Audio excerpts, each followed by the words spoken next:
Hey guys, welcome back to the channel. In this tech tutorial video we're going to show you how you can change or edit the page style and set it as default in your documents on LibreOffice Writer. So let us dive into this.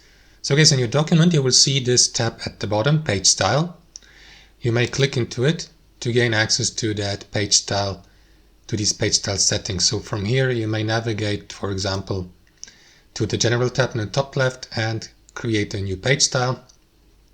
Or select the next style, for instance, for, I don't know, HTML, landscape, left page. If I select left page, I will be given the opportunity to edit the style and to, I don't know, for example, customize settings like the number of columns, the column width, assign header and footers, and all of that. And after that, save it and apply it as a new style here, for instance. You may also go with any of these and clicking to apply here to apply the style in general for the entire page, or reset to default settings here.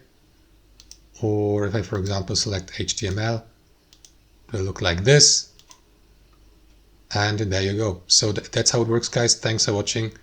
Hope you enjoyed it, got some real value from it, and we'll see you next time on our channel.